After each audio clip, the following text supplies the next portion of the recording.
Hey guys, welcome to success की 98। आप सभी का बहुत बहुत स्वागत है हमारे यूट्यूब चैनल सक्सेस की 98 में। और आज हम देख रहे हैं जनरल साइंस का ये पार्ट 6। जी हाँ, यहाँ पर डे आपको क्यूज कराए जा रहे हैं शाम के 5 बजे। तो हमारे साथ बने रहिएगा। शाम के 5 बजे आपको ये जनरल साइंस की क्यूज कराई जा रही है, जो कि आपके एग्जाम एसएससी और रेलवे की पॉइंट ऑफ व्यू से बहुत ही ज्यादा इंपॉर्टेंट है। तो पूरे का पूरा क्यूज अटेंड कीजिएगा और साथ ही साथ आप आंसर भी कमेंट करते रहिएगा। ठीक है, तो चलिए शुरू करते हैं ये सामान्य विज्ञान यानी कि जनरल साइंस की क्लास। और वीडियो अच्छा लगे तो लाइक कीजिएगा और साथ ही साथ इस बेल के आइकन को भी दबा लीजिएगा, ताकि हर वीडियो का नोटिफिकेशन आपको सबसे पहले मिल सके। और अगर नोटिफिकेशन नहीं भी मिलता है तो कोई इशू नहीं है, शाम को 5 से 5:30 के बीच में जनरल साइंस की क्लास अपलोड कर दी जाती है। आप लोग जरूर क्यूज को अटेंड किया करें और साथ ही साथ बने रहें पूरे क्यूज में। तो चलिए जल्दी से हम देखते हैं कि आज का क्यूज के क्वेश्चंस कैसे हैं। ये है हमारा पहला सवाल कि जब तरल उबलने यानी कि जब लिक्विड को बॉइल करते हैं तो जो आगे की गर्मी ऊर्जा को आपूर्ति की जाती है वो क्या कहलाती है। ठीक है, when the liquid started boiling the further the heat energy which is supplied is called, क्या होता है वो। ठीक है, तो ऑप्शन आपके सामने है।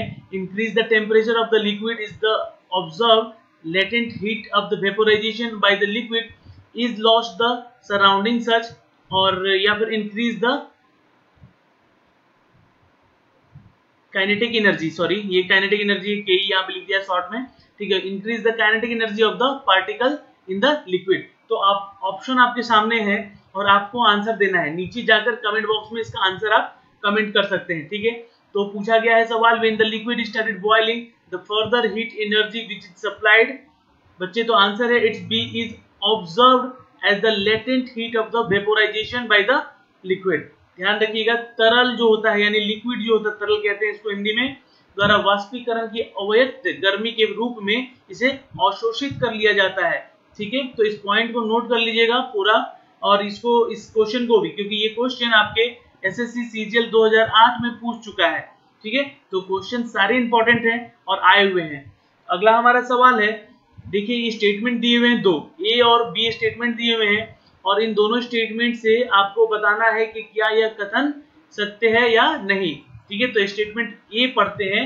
तो evaporation is the surface phenomenon but boiling is not, यानी कि वाष्पीकरण जो होता है एक सतह की घटना है। ये देखिए सारे केमिस्ट्री क्वेश्चन है जो टॉप 5 है ऊपर के, केमिस्ट्री के हैं, फिजिक्स के भी हैं और बायोलॉजी के भी हैं, यानी कि जनरल साइंस के जो तीनों टॉपिक है उन सबसे क्वेश्चन लेकर आए हैं हम लोग।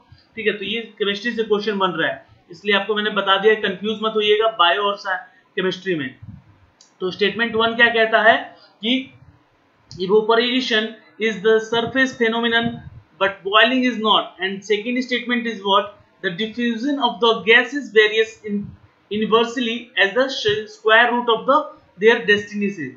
तो ऑप्शन आपके सामने है और आंसर आप नीचे जाके कमेंट बॉक्स में इसका कमेंट कर सकते हैं। ठीक है, तो जिन बच्चों को भी प्रॉब्लम हो रही है जनरल साइंस की क्लास की, वो बच्चे एक बार जरूर इस क्लास को देखें और सारे वीडियो जो है वो प्लेलिस्ट में भी जाके अवश्य देखें। ठीक है, वो सारे के सारे प्लेलिस्ट में जितने भी क्वेश्चन है एटलीस्ट उतना कर लें, एग्जाम के लिए आपको बहुत ही ज्यादा इंपॉर्टेंट सारे क्वेश्चन है बच्चों। ठीक है, तो इसका आंसर है इट्स ए, वाष्पीकरण की सतह की घटना है जो लेकिन उबलते नहीं है, यानी कि स्टेटमेंट ए और बी दोनों ही सत्य हैं, और गैसों का प्रसार जो है उनके घनत्व के वर्ग के जड़ के रूप में विपरीत रूप से भिन्न होते हैं। ठीक है, तो ये दोनों स्टेटमेंट सही है, इसलिए आंसर होगा आपका option A, both A and B is are correct. Next question है कि डाइथिल ईथर, ठीक है, डाइथिल ईथर अल्कोहल से तेजी से वाष्पित होता है, जिसके कारण इसका कारक क्या है ये बताना आपको। तो molar mass of ether is greater than ether, और vapour pressure of the ether is greater than that alcohol, या फिर vapour pressure of alcohol is greater than that ether, और डी है आपका boiling point of the ether is higher than that alcohol. तो option आपके सामने है, answer आप जल्दी से कीजिए नीचे जाके कमेंट बॉक्स में, क्योंकि क्वेश्चन है 20 और टॉप 20 जो क्वेश्चन आपके लिए लेकर आते हैं हम लोग, ये बहुत ही ऐसे एग्जाम में आए हुए क्वेश्चन है। जैसे कि ये क्वेश्चन था, ये आईबी के एग्जाम में पूछा हुआ है क्वेश्चन, तो आपसे जितने भी एग्जाम हो रहे रिलेटेड, इन सब जनरल साइंस से रिलेटेड, तो वो सारे क्वेश्चन आपको हम सबसे पहले लेकर पहुंचाते हैं अपने चैनल के माध्यम से। तो इसका आंसर है बच्चे it's B, vapour pressure of the ether is greater than that of alcohol, यानी कि ईथर का जो वाष्प होता है, वाष्प दबाव होता है, वो अल्कोहल की तुलना में सबसे अधिक होता है। ठीक है, चलिए अगला हमारा सवाल है कि व्हेन एसीटोन और nail polish remover is applied, cooling is the experience due to which factor of. जब एसीटोन या नाखून पॉलिश रिमूवर, नाखून में जो पॉलिश लगाते हैं उसके साथ रिमूवर लगाया जाता है, रिमूवर से तो नेल पॉलिश को साफ किया जाता है, उसके बारे में बात हो रही है। तो किस कारक के कारण शीतलन का अनुभव देते हैं, यानी कि आप जब भी जो रिमूवर लगाओगे तो वो एकदम ठंडा सा आपको उंगलियों में लगेगा कि ठंडा है, वो किस कारण से होता है। तो ये भी एक केमिकल रिएक्शन होता है, ठीक है, जिसके कारण होता है। और ये आंसर बच्चे नाखून के एसीटोन की वाष्पीकरण, यानी कि evaporation of the acetone from the nail. ठीक है, चलिए अगला हमारा सवाल है कि गर्मियों में मिट्टी के बर्तन में पानी क्यों ठंडा हो जाता है। ये बहुत इंपॉर्टेंट क्वेश्चन है और ये क्वेश्चन हमेशा इनफैक्ट बार बार पूछा गया है ये सवाल।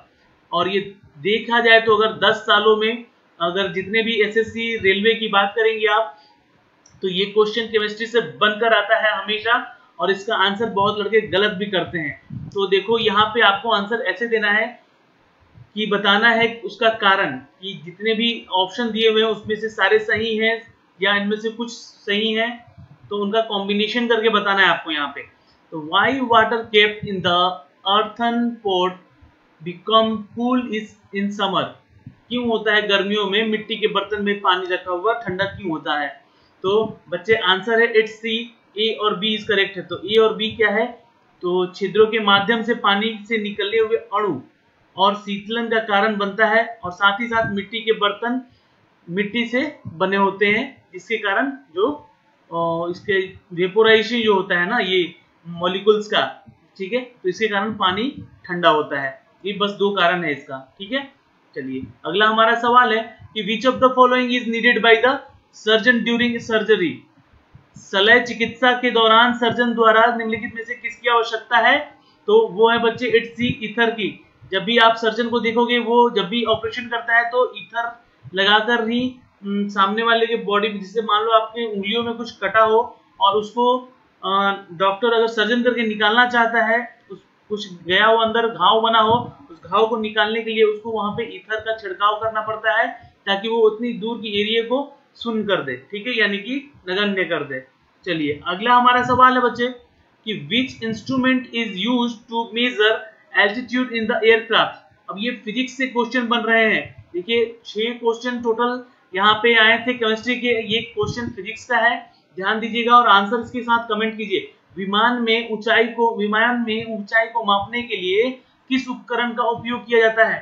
विमान जब आकाश में उड़ता है तो उसकी हाइट को नापने के लिए हम यूज करते हैं इट्स सी एल्टीमीटर का। ठीक है, याद रखिएगा एल्टीमीटर, विमान के ऊंचाई का माप नापने के लिए। अगला हमारा सवाल है कि महासागर की गहराई को मापने के लिए किस यंत्र का। देखिए ये क्वेश्चन दोनों क्वेश्चन है, 7वां और 8वां, ये दोनों क्वेश्चन एसएससी सीजीएल में पूछा गया है। ठीक है, और 2011 में पेपर में। ठीक है, ये पेपर 2011 का है। महासागर की गहराई को मापने के लिए किस यंत्र का उपयोग किया गया है, तो किया जाता है, तो ये है फाथोमीटर। ठीक है, fathometer is the used for the measurement of depth of the ocean. Okay, next हमारा सवाल कि name of the instrument to measure atmospheric pressure. ये भी क्वेश्चन आया हुआ है आपके एसएससी में पूछा गया है, तो इसका आंसर आप बताइए। अगर आपको पता है तो नीचे जाकर कमेंट बॉक्स में पूरा आंसर कमेंट कीजिए, और देखिए पूरे क्यूज में बने रहिए। ठीक है, और पूरे क्यूज में बने रहिएगा, कमेंट अच्छे कीजिएगा। कमेंट देखिए बेकार करके कोई मतलब नहीं है, और साथ ही साथ क्या होता है कि पूरा माहौल बिगड़ता है यहाँ पे क्लास का। तो अच्छे कमेंट कीजिएगा। अगर आपको आंसर नहीं पता है तो आंसर आपको पीडीएफ इसका मिल जाएगा, आप लोग पीडीएफ डाउनलोड कर लीजिएगा नीचे जाके डिस्क्रिप्शन से, या फिर आप सक्सेस की 98 जो है उसकी वेबसाइट पे सक्सेस की 98.in है। ठीक है, इस वेबसाइट पे जाके आप पूरा पीडीएफ डाउनलोड कर सकते हैं, देख सकते हैं यहाँ से। तो पूरे सिनेरियो में बने रहिएगा, और चैनल को जो लोग नए जुड़ रहे हैं वो प्लीज सब्सक्राइब करें। ठीक है, तो देखिए इसका आंसर बच्चे परमाणु दबाव मापने का उपकरण है बैरोमीटर। ओके, याद रखिएगा barometer is used to instrument as a atmospheric pressure, measurement of atmospheric pressure. Okay, 10th है क्वेश्चन कि which instrument is used to measure the power of the electric circuit. Electric circuit की शक्ति को मापने के लिए किस उपकरण का उपयोग किया जाता है? तो ऑप्शन आपके सामने है वोल्टमीटर, वाटमीटर, वेवमीटर, विस्कोमीटर। तो आंसर है इसका इट्स वाटमीटर। जी हाँ, वाट में हम लोग इलेक्ट्रिसिटी को मेजरमेंट करते हैं, ठीक है, इसलिए इसको वाटमीटर ही कहते हैं, इसके मेजरमेंट वाले इंस्ट्रूमेंट को। चलिए अगला हमारा सवाल है कि which instrument is used in submarine to see the object above the sea level. हम समुद्र तल में ऊपर की वस्तुओं को देखने के लिए पनडुब्बी में कौन सा उपकरण का उपयोग करते हैं? तो देखिए ये सारे क्वेश्चन आए हुए हैं और ये भी क्वेश्चन आपके एसएससी 2009 में पूछा गया है, ठीक है। तो ऑप्शन आपके सामने है पाइकोमीटर, पॉलीग्राफ, फोटोमीटर या पेरिस्कोप। तो आंसर है बच्चे इट्स डी, पेरिस्कोप। जी हाँ, समुद्र तल में पनडुब्बियों में जो उपकरण लगा रहता है उसके लेवल को मापने के लिए, तो वो होता है पेरिस्कोप। अगला हमारा सवाल है कि which instrument is used to measure the curvature of the spherical object. गोलाकार वस्तुओं की वक्रता को मापने के लिए किस यंत्र का उपयोग किया जाता है? तो देखिए ये इंपॉर्टेंट है, इंजीनियरिंग के हिसाब से भी अगर देखा जाए तो इसका बहुत ही ज्यादा उपयोग होता है, ठीक है। तो आप इसका आंसर बता सकते हैं। इसका आंसर है इट्स बी, स्पीडोमीटर। जी हाँ, स्पीडोमीटर, सॉरी, हाँ इट्स स्फेरोमीटर। यहाँ पे ऑप्शन ये स्पीडोमीटर नहीं होगा, ये स्फेरोमीटर होगा। यहाँ पे आप सुधार कर सकते हैं, यहाँ पे इंग्लिश में यहाँ पे थोड़ी सी गलती हुई है, ठीक है। तो आंसर है इट्स बी, स्फेरोमीटर। जी हाँ, गोलाकार वस्तुओं को मापने के लिए हम कौन से यंत्र का उपयोग करते हैं? तो वो है स्फेरोमीटर। ओके, याद रखिएगा इस क्वेश्चन का आंसर को, ठीक है। और in making the saffron species which of the following part of the plant is used? देखिए अब यहाँ से क्वेश्चन जो है आपके लाइफ साइंस में घुस चुका है, यानी कि बायोलॉजी में। जी हाँ, तो लाइफ साइंस के सवाल मैं आपको बहुत सारे करा चुका हूँ इन सब से रिलेटेड, तो आपको आंसर देना यहाँ पे बहुत जरूरी है। और जिन बच्चों ने अभी तक लाइफ साइंस के पुराने वीडियोज नहीं देखे हैं वो प्लीज हमारे प्लेलिस्ट में जाएं। प्लेलिस्ट में जाकर वहां पे 1 से लेकर 49 क्यूज कराए गए हैं। लाइफ साइंस का एक फोल्डर है, वहां जाकर आप उन सारे फोल्डर को एक एक बार जरूर देख लें, ताकि एक एक क्वेश्चन भी अगर देख कर पढ़ लोगे तो याद रहेगा आपको। तो इसका आंसर क्या है? देखो यहाँ भगवा मसाला हो गया है, इसको सैफरन को बोला गया है, ठीक है। मसाला बनाने में पौधे में निम्नलिखित भागों में से कौन सा उपयोग किया जाता है? तो इट्स डी, स्टिग्मा का। ओके, चलिए अगला हमारा सवाल है कि तालाबों और कुओं में निम्नलिखित में से कौन सी रिहाई मच्छरों को नियंत्रित करने में मदद करता है? तो वो है इट्स द गैम्बिसियस फिश, ठीक है। गैम्बिसिया फिश जो मछली होती है वो, ठीक है। सवाल नंबर 15 है कि समुद्री जानवर जिसे डुबोंग कहा जाता है वो विलुप्त होने के कारण कमजोर है, किस लिए? ठीक है, तो ये है स्तनपायी, यानी कि जो मैमल्स होते हैं, जो इंसान मैमल्स होते हैं, ठीक है। व्हेल मछली भी एक मैमल्स है। ओके, तो ये जो समुद्री जानवर होते हैं जिसे डुगोंग कहा गया है प्रजाति को, वो विलुप्त होने के कगार पे हैं। वो कैसे हैं प्रजाति? तो वो स्तनपायी यानी कि मैमल्स हैं। Consider the following kind of organism. तो ये यहाँ पे ऑप्शन आपके दिए हुए हैं 4 और बताना है आपको कि कौन सा ऑप्शन सही है। क्या केवल एक, क्या केवल 2, 3 या फिर 1, 2, 1, 3 या ऑल ऑफ दीज, ठीक है।